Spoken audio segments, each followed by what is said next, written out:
welcome to the deep dive. If you're looking for that shortcut to being instantly well-informed, well, you're definitely in the right place.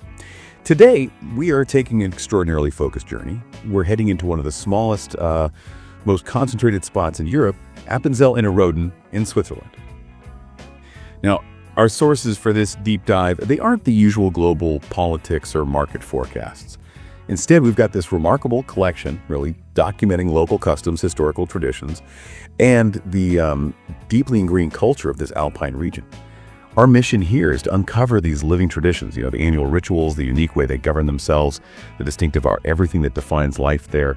We really want to show that in Appenzell, history isn't just something you read about in a book. It's actively performed year after year. Yeah, and what's truly fascinating, I think, is just the sheer density of it all. How integrated these traditions are. We're talking about customs that span everything from, well, high-level constitutional democracy, very formal, all the way to ceremonies that, still have echoes of ancient pagan rituals, driving away winter, that sort of thing. For the people living there, their whole canton is like this living, breathing tapestry. You can see, hear, and even touch this history woven right into daily life. Okay, let's start unpacking that. Maybe begin with the foundation of the community. Yeah. How they govern themselves. You really can't talk about this region without hitting the Landsgemeinde, the cantonal assembly, almost immediately. Yeah. And this isn't just some political meeting, is it? It's like the absolute embodiment of direct, open democracy. Exactly. It happens right out in the open air on the Landsgemeindeplatz every last Sunday in April. And this particular tradition has been going strong since 1403. It's truly one of Europe's most unique political spectacles, you could say. Every eligible voter gathers to directly elect or confirm members of the cantonal government and judges. They debate constitutional stuff, legislative issues, financial matters, all right there in the square. And crucially, the voting, it's done simply by a public show of hands. Wait, okay, voting by a show of hands. With potentially thousands of people, that sounds wonderfully traditional, but how do the sources say they actually make sure that vote count is, accurate and fair in this kind of raw, open-air democracy today? Right, that's the pivotal question, isn't it? And the sources confirm that the trust is basically built into the fabric of the event. The presiding landam, he's the chief magistrate, invites people to speak with the phrase, "Zoet is vrij," the word is free. The assembly relies on a really precise visual estimate by the officials up on the stage. It might seem a bit outdated to us, perhaps, but that deep, multi-century commitment to direct personal participation, well, that's what ensures its legitimacy within the community. It's almost like a performance of civic ownership. It really grounds them in their history. And speaking of grounded traditions, that strong civic commitment seems matched by a really solemn religious one, too. Which brings us nicely, I think, to the pilgrimage to Stoss. This is one of the region's oldest continuous traditions.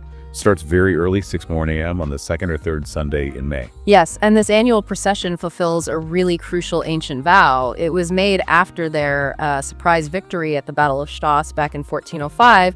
That's when they successfully defended their freedom against the Austrian Habsburgs.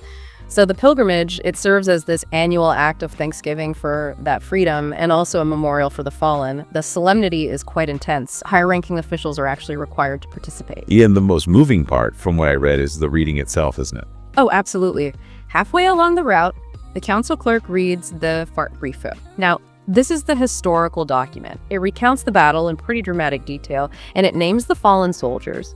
It makes sure those individuals, including their local hero, Willy Rotak, are never forgotten. It really ensures those historical documents aren't just sitting in an archive somewhere. They're recited, brought back to life, right there in the landscape where it all happened. Wow. It sounds like Appenzell life just moves so seamlessly from that high solemnity and civic duty right into high celebration and, well, seasonal work. Speaking of celebration and performance, let's shift gears a bit. Let's talk about the visual and acoustic joy of the alpine cattle drives. Ah, yes, the cattle drives, both going up the mountains, the ascents in mid-May or June, and coming back down the descents in mid-August or September. The sources describe these as truly the most enjoyable day of the year for the farming families, and it's a huge public event, too. And the visuals must be magnificent. I mean, the herdsmen in these incredibly detailed traditional festive costumes, carrying the Freimer, that's the ornately painted wooden milking pail, right, proudly on their shoulders. And then the children leading, supervising the white, hornless Appenzeller coats at the front, then the slow, decorated march of the cattle. And the owner, with the faithful Appenzeller mountain dog, the Blas, bringing up the rear. It's quite a picture. It really is. And if the site is rich, the soundscape is maybe even more defining. The cattle wear those 3 specific harmonized bells. It creates this unique rhythmic chime.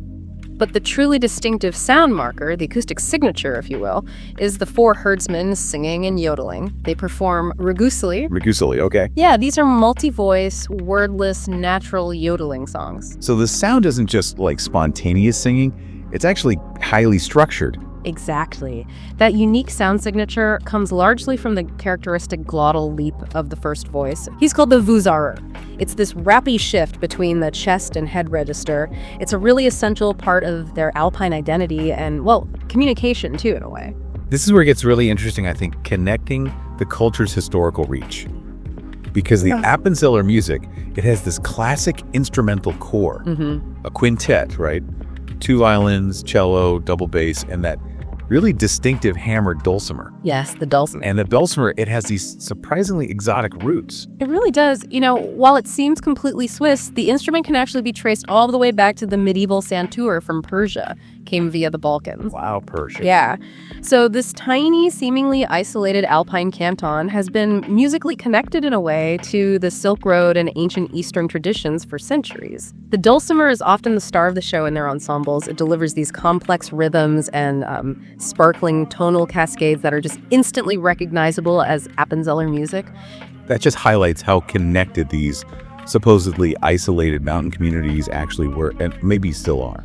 We also see that kind of acoustic complexity in other traditions, like Tallerschwingen, that mesmerizing thing they do. Oh, yes. Rolling a coin inside an earthenware bowl creates this continuous rhythmic drone sound. It's quite hypnotic. And then there's Stillgreif.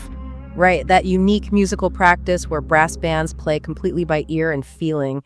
They only use the melody line as a guide because the individual parts are never actually written down. That must require incredible communal listening and adaptation. People really have to be in sync. Absolutely. It's all about feeling the music together. Okay, moving through the year. Let's look at some of the really dramatic rituals of the calendar year. This is where those ancient pagan echoes seem strongest. You've got Carnival, kicking off with the Ometromir, the drumming, and featuring those fierce-looking wooden hobby horses, the Basso Rosli. Yes, the Basso Rosli. And the riders, they create this truly eccentric sight. They wear old fire brigade uniforms, but they hide their legs under a colored skirt. It makes them look like something out of, I don't know, some chaotic street theater performance. And the origin story you mentioned for the Basso Rosli is just fantastic. Not what you'd expect. No, it's surprisingly lowbrow, you could say. This specific custom didn't come from some deep local myth. It actually originated with 19th century southern German soldiers who were stationed there. Apparently, they rode their horses around shouting coarse, maybe inappropriate sayings at people. Seriously? Yeah. So the community kind of adopted the horse part, cleaned up the coarse jokes, obviously, and just made it their own tradition over time. Huh. So a fierce-looking custom rooted in military mischief. That's actually a much more relatable history than you might expect from such a, well, seemingly serious canton. And then, after Carnival, comes Bonfire Sunday, or Funkensonntag.